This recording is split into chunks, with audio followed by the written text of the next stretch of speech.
Hello YouTube and welcome to our weekly top 5 countdown. My name is Donnie Lamb and today we're going to be talking about our top 5 picks for receiving yards in the 2021 NFL season. This list was pretty hard to come by as there's so many good talented wide receivers in the league. These guys got the top 5 spots for me, coming in at number 5, and this is going to depend on 1, Dak Prescott staying healthy, and 2, who he's going to target. I have either Amari Cooper or CeeDee Lamb taking the number 5 spot for receiving yards in 2021. They're going against some pretty weak pass defensive teams, and the NFC East already is kind of, mumble jumbled with that kind of a thing, except for Washington. They seem to do pretty well last season against the pass, but they are playing a pretty decent amount of teams where I think Amari Cooper or CD are definitely going to have some breakout games with a lot of yardage. And going back to the fact if Dak is healthy, last year Amari Cooper, the first 4 games that Dak started, averaged 100 yards a game. Amari finished the rest of the season averaging 63 yards a game, not including week 5 where Prescott got hurt. So this is back to Dak staying healthy. If he can stay on the field all season, I think he's going to target Amari throughout the whole year pretty consistently.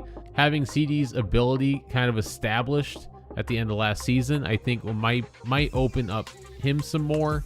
And it's really going to be down to those two to see which of those Dallas receivers gets that number 5 spot. Number 4 was a pretty hard one. That's what she said.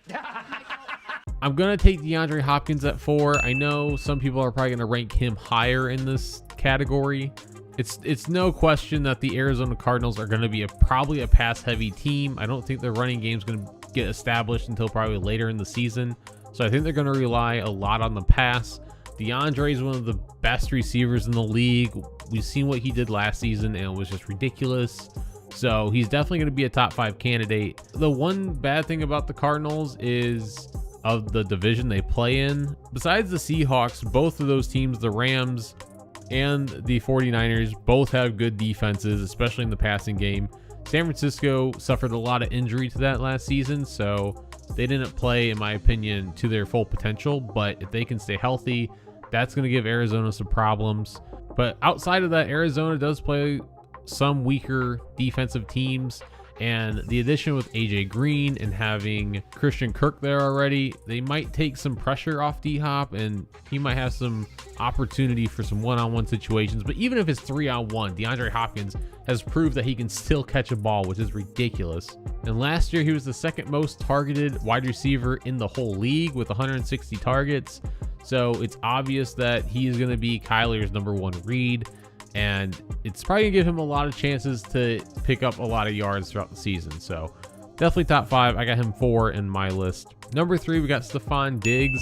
Led the league last year in receiving yards, and with that also led the league in targets. With having Josh Allen as his quarterback, I think he's got all the potential in the world to even possibly lead the league again in receiving. I don't think it's going to happen, but he's got the potential. The Bills have a fairly easy schedule, in my opinion, so I think that's going to help out Diggs with statistical performance. The Bills have moved up to be the best team in that division right now, so they're playing, 6 games against weaker defenses. We're right there. He's probably already going to have good games, not to mention the weaker teams that they play throughout the rest of the year. At number 2, this is a pretty hard decision because these two could probably be interchangeable. Number 2, I'm going with last year's standout rookie, Justin Jefferson. There's no reason why he can't outdo his performance that he had last year, especially with Kirk Cousins at QB. I don't think Kirk Cousins, and some people will agree with me on this, I don't think Kirk Cousins gets enough respect. I mean, statistically, he is one of the better quarterbacks in the league throughout the last 4 or 5 years.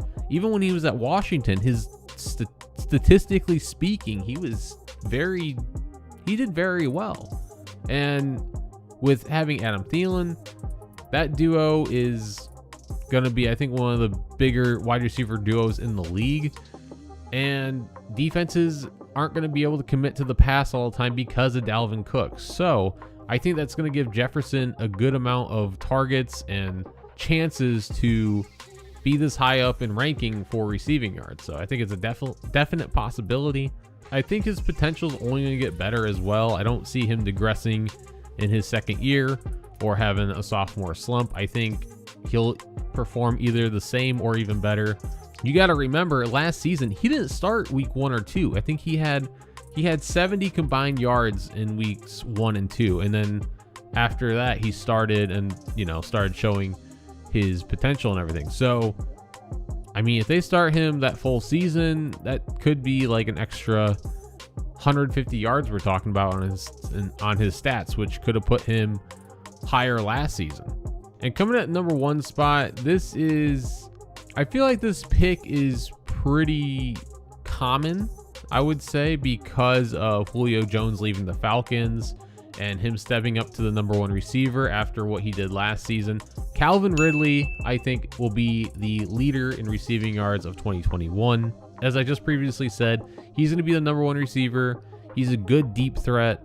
And I think the big reason I'm saying Calvin Ridley at number 1 is because of his quarterback. Matt Ryan has consistently put up about 4,500 yards or more for the last 5 or 6 seasons. Couple of those years he might have had like 42, 43, but he statistically puts up numbers in passing yards, which is going to give Ridley a great chance to lead the league in this category of receiving yards.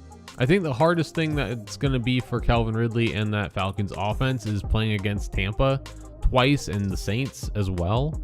Outside of that, I think minus a game or two, they probably have a well-rounded schedule for Ridley to pull this off, because I would say a good percentage of the teams they are playing had pretty weak passing defenses last season, and we'll see if those teams have done enough in the offseason to get better at their faults. But that's going to do it for my top 5 receivers of 2021 in the NFL.